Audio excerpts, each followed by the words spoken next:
What determines happiness and how can we become happier? Martha and I will be diving into that today. Hey everyone, and welcome to the I Got This podcast with LEX and MGP. My name is Lex, and I've been a personal trainer over the last 5 years.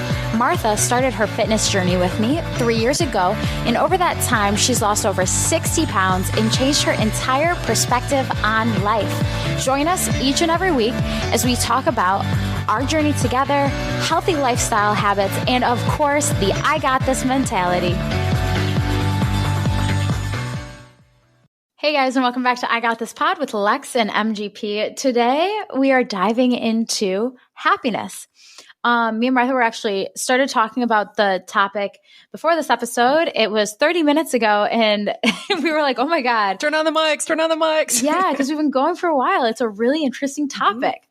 So we started to do some research on it, and let's talk about where this topic came from for you. You know, honestly, I was talking to someone recently and they said, why are you happy all the time? And I said, well, I don't know that I am, and I don't force it, but I choose to be happy. I want to be happy. It's something I desire to be. Yes. So that's kind of where it came from. And she was like, well, you can't just choose to be happy. You either are or you aren't. And I'm like, no, you can choose to be happy. You can look for the good. You can look for the fulfillment and all that. And that's kind of where I've gone with it. I like that. And then we started to dig a little bit deeper and I was like, yeah, I feel like I'm a pretty happy person, but I always kind of have been. And then we dug deeper. So Let's start to dissect. So first we looked at what exactly is happiness? What are the actual terms or different feelings of happiness? So Martha found two different forms of happiness or ways that psychologists defined happiness. Right. How they conceive of happiness in your life. So I would say the first one is hedonistic happiness. So that comes from pleasure, enjoyment. You know, you're going to a party, hanging out with friends, having fun. It'd be that kind of happiness. Okay. And then the other type was more of a eudaimonic happiness. And that's more comes from fulfillment, purpose, having meaning in your life. So that would be that kind of happiness. Okay. A little bit deeper. So how I kind of think about it is the prior, and I'm not going to try to say these words. It's eudaimonic and hedonistic. So hedonistic would be more of I'm literally out with friends and I'm having a good time. I'm enjoying myself. And the social activity is something I can get lost in. I don't want to leave, right? Right. And then eudaimonic would be, in my mind, is like when I'm out in nature and I feel connected to the universe or God or whatever well-being that I believe in. It's happiness really associated with a purpose, but not with a purpose, but rather with a response to something. Oh, okay. A response to something. Got it. To like a stimulus or behavior. Okay. Interesting. So then we dug deep into the emotions of happiness, like what those are. And as soon as we started thinking about them, so I'm going to go through a few of the emotions that she states. Okay. This is me reading word for word. So again, this is Atlas of the Heart by Brené Brown. Number one, we have joy. So joy is, based on their research, defined as an intense feeling of deep spiritual connection, pleasure, and appreciation. What would be a joy experience for you? It would be, honestly, being with family and friends, having a good time, maybe catching up with someone I haven't seen in a while, being able to just have a meaningful conversation with someone. All those things would be that kind of joy for me. And then, so this is something we brought up when I thought joy, and it says it's like more of it's like a burst of a feeling. And I'll never forget this. My best friend growing up, shout out Allison, she, was always a very spiritually intellectual person, very connected with her heart and her soul. And I'll never forget these words. She always called them joy bubbles.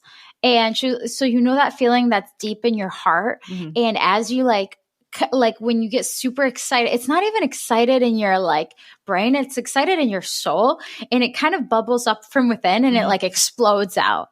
And I always connected with that term because they're feelings you feel I feel them very rarely, but when I'm like, oh my God, I can't hold in how happy and excited or joyful I am in this moment.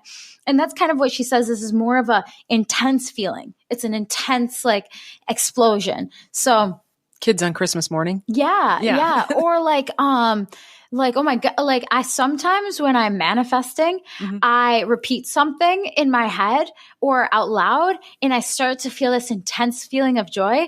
And this is very personal, but I get this like intense joy feeling. And it's so crazy to me because I feel connected to the universe, but I also feel like, oh my God, I'm so joyful because I know this is going to happen for me. Right. In joy, we don't lose. We lose ourselves. We become ourselves. It's those moments of purpose. It's those moments of this is who I am. This is where I'm meant to be. This is happening for me. And I think joy is one of my favorite emotions of happiness so far from what we've determined. Kind of living up to your personal ideals. Yes. That would be a capital J, joy. Yes. Yeah. Stepping into your morals, stepping into the person you knew you're supposed to become. The book that comes to mind, besides this one, also is The Alchemist. Comes to mind when I think of joy, because it's you finding your own personal purpose, your own personal destiny. Right. Finding your path. Your path, yeah. So and that is so amazing. It's just the best feeling. That's a good one. Okay, here's interesting. Researchers describe the relationship between joy and gratitude as an intriguing upward spiral. Let's spiral up in happiness. I love this. The intriguing upward spiral goes like this. Trait gratitude predicts greater future experience of in-the-moment joy. Trait joy predicts greater future experience of in-the-moment gratitude, and dispositional or situational joy predicts greater future subjective well-being. It all just spirals up. I know. So gratitude moves with joy. Right. Let's talk about gratitude. Okay. Gratitude has to do with appreciation, obviously. This again is in the same book, Atlas of the Heart. It's good so gratitude is actually good for you physically, emotionally, mentally, shockingly. And gratitude is correlated actually to better sleep, more creativity, and less bad emotions like aggression, hostility, anger, poor decision making, and like health as well. Bad health comes with bad gratitude. Shockingly. Is there bad gratitude? Yeah, I don't think there is. Like entitlement or exactly. I deserve this or I'm a victim, right? Is that right? That's bad gratitude. I think we just made up a phrase. I think we did. You got some bad gratitude. I mean, but think about it. Keeping a gratitude list is relatively easy too. Absolutely. Simple. Just write it down. I mean, so let's talk about, something that we were saying earlier is that happiness is a habit. And you said, years ago, you weren't as happy as you are now. Right. What was one of the first things we had you do as a company to start instilling happiness as a habit? Drink my water? No, that was one of them. I'm kidding. No, keeping a journal for sure. And in it was listing gratitude. Yes. The most basic thing. So if gratitude is in turn correlated to joy and you are on a daily basis practicing gratitude just in your journal, then of course your mind has become a habit of your brain is moving more towards happiness and joy, right? Because your brain is moving more towards gratitude. Gratitude is the only attitude. And honestly, it is a habit that I write in my journal and put the gratitude in there. And it can be minor little things and it can be sometimes it's major things. Yes. And it's funny because yesterday I was not in the best of moods and you talked to me, but it was funny. I actually hadn't journaled yet at that point when I had talked to you and later in the day I had to search for something to be grateful about. But then I was grateful that, my husband was going to take care of my car broke down. It was a whole situation, but I was grateful that my husband was going to take care of that for me. And I took it off my plate. I was grateful that I got to vent to you. I was grateful that, the school day went okay because it started off kind of rough there too. Yeah. So you just find these things and then it pivots your whole mood.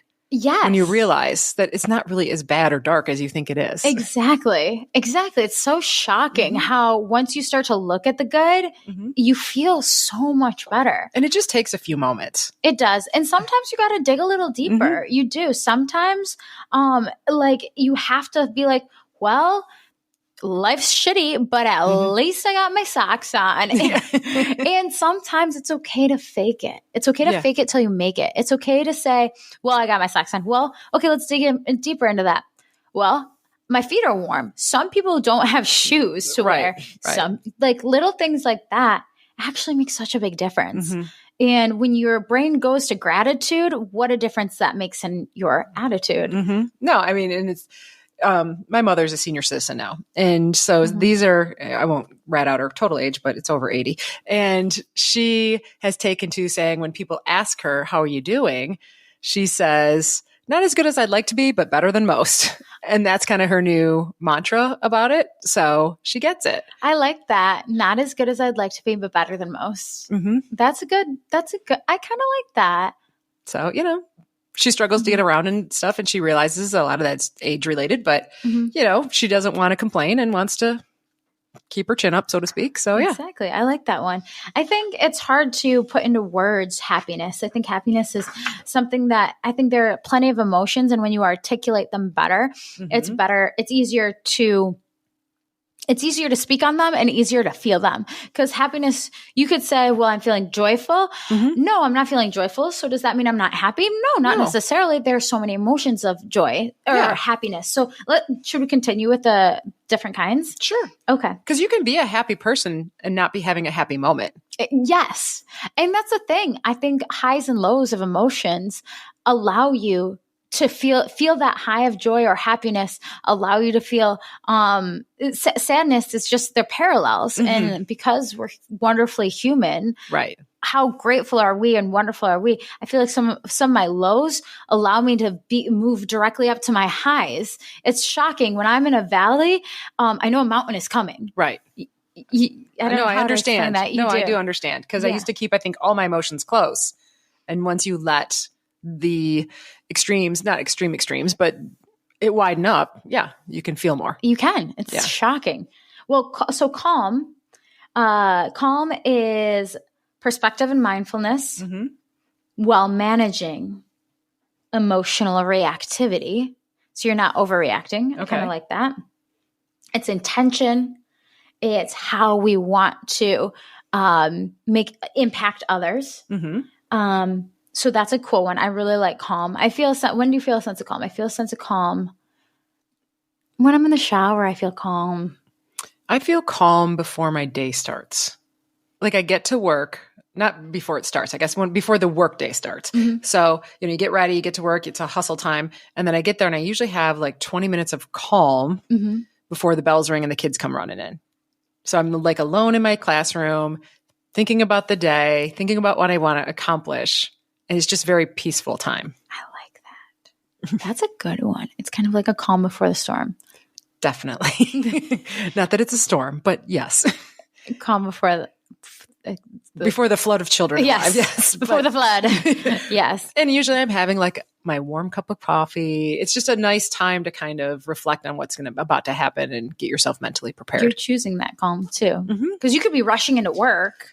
No. You're choosing that I calm. always make sure that I'm ready to go the night before. So I can have that moment. I need that time. Yeah. I think my calm sets in at the end of it. Like I get home from work 8 or 9. And so I come in, I'm like, take my shoes off, take my socks off, and like start to like reset my mind. I think that's my sense of calm. It's kind of the same idea. Yeah. Just opposite end of the day. Yeah. I like contentment. Contentment is about satisfaction. That's a huge one. Which is ironically an unsatisfying idea for a lot of people that comes directly from Brené Brown. Feeling satisfied. I think sometimes both of us struggle with being satisfied with where we're at. Yes, I would agree with that.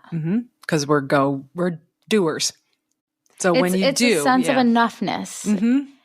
And in a sense, like I do feel enough, you know, I am proud of who I am. I am proud of the person I'm becoming. But do I feel like I am the person I plan to be now in this moment? No. And I feel like you are the same. I don't know that I'll ever be there because the line keeps moving, right? But I am content. Oh, I'm happy with where I'm at and who I am. Me too. Yeah. But it is an interesting like this. Content is a very interesting one for sure. I don't feel like Are we finished? No. And you're right. Content is positively correlated with greater life satisfaction and well-being. But contentment is also, are you satisfied with your life as a whole? Like, gosh. I mean, maybe we have more pride, a feeling of satisfaction in what we've already accomplished. Yeah. And who we are right now. And I mean, I don't mean to be that we're prideful, but we just have pride in that. Do you think with age, like, do you know more people who are satisfied, like people in their 80s or 90s? Or do you feel like you know more people in their, because I don't know that many people in their 80s or 90s. I don't know that many. I mean, I think you might know a few more than me. I'm just closer. Is that yeah, you're closer to the age. I don't know. I know my great grandma in my grandma. That's who I know. Okay, so I have my in-laws. And I know a 70-year-old. From the 80s, I would say the people that I know that are in their 80s, 90s, most of them I think are content with where they're at. But I think they've maybe resigned to where they're at too, but I also see sometimes a lot of regret and things that they wish they could have done differently. And I don't know that any of us, if we could go back in time, wouldn't change a thing here or there, of course. Absolutely. But, it's hard to say what they really think. And I think I see more people my age that kind of struggle with this. Shockingly, I do too, having worked with more of the population of people in your age. I see a lot of people who are like, I wish I would have done better. But I think the people who are happier, and my dad comes to mind. He's not done. He's nowhere near done. And he's 60, he's almost 60, but he's nowhere near. He's like, I'm going to build my house on this land. I'm going to do this. His mind is always saying, I'm going to. He's nowhere near done. And I think that's why he's such a happy guy. And that's kind of what I was alluding to. I think people in their 80s and 90s are more, they've traveled their path maybe. And I'm not saying they're done. Yes. But I feel like it's more people in their 40s, 50s, and 60s, which is the range I'm in, where people think, well, I'm middle-aged, so I'm done. I made all my decisions. And that they just want to bide their time. And I'm like, why? I am not done. Yeah. It's a perspective. You're right. Interesting. You know, there's a lot of time lot of time to go still if you're in your 40s, 50s, 60s. If you're in your 40s, your life may not be even close to halfway over. Right. Like, you live to 100. That's very common now. Yeah, I mean, exactly. So your life is not even halfway over. So, and a lot of people my age, that's all they're talking about is retirement or whatever. And that's fine. I'm not saying I don't want to retire at some point. Of course I do. But it's not, I'm not going to just retire and lay on the couch. I mean, there'll be something else for me to do. The next thing. Exactly. It's always about the next thing. So I like that. Maybe the satisfaction comes with knowing you have time to continue. Maybe there's a bit of fear with that. Like, am I satisfied with my life? No. Well, now I have no more time or something along those lines. It's hard. It's really hard. In this perspective, being 27, looking forward, I can't understand it because I'm young. You have a lot to go still. I have a lot to go, but I'm sure when I get to 50, and I even said this the other day, I was like, oh my God, one day I'm going to be 50. No, it's not so bad. And no, I know, but it's just unfathomable. Yeah. It is sometimes. You know what I mean? Yeah. Like, you're young and you're like, well, who am I going to be? And it's not scary, but it's like, well, I hope I make all the right decisions, and I hope and if I'm not I hope I'm a very satisfied person then. And then 50 is not even close to done, right? Right. So it's being young. It's intimidating a little bit. It is. And is 80 intimidating to you? Yeah. See, it's the same. I guess it's the same thing. Like, it's the thought is a bit intimidating. I don't want to get to 80 and have regrets. I don't want to get to 80 and not take care of things now so that I can be in the best shape. And I don't mean physically, but yes, to that too. But I mean, physically, mentally, whatever shape when I get there. I want to be able to squeeze the life out of life right up to the end. And that's why you train so hard. That's why your why is so big, because you believe that you have so much life left. And you know that. I'm going down swinging. Exactly. You know your health matters. You know that the strength of your heart and the strength of your muscles correlates directly to the longevity of your life. Right. And I think that's why you train so hard. And this is why this is so important to you and to me. Wow, this got deep. But Yeah. And I think it's amazing because you're so gung ho on, I plan to be satisfied at that age. So wow, that's a good one. I need to take a big deep breath after that one. But I'm also excited about what life's journey still has for me. Me too. You know, I know a lot of my friends, or a lot of people my age, friends or not, who are like, well, I've had my kids, I've been married to the same person for however long, I've done my career, and they're kind of just like, whatever. Yeah. Wow. This has been an awesome topic. I think we should talk about how to cultivate happiness in the next episode. Yeah. All right. Well, guys, thanks for listening. We were just kind of chatting away, dissecting these, and we will talk about cultivating happiness very soon. Choose happiness. I got this. Hey guys, thanks for listening this week. Please leave us a 5-star review wherever you listen to podcasts. For more I Got This content, please make sure to follow, like, and share on Instagram, TikTok, Facebook, or you can always go to our website, igotThisPod.com, for more info. As always, thanks for listening. See you next Monday.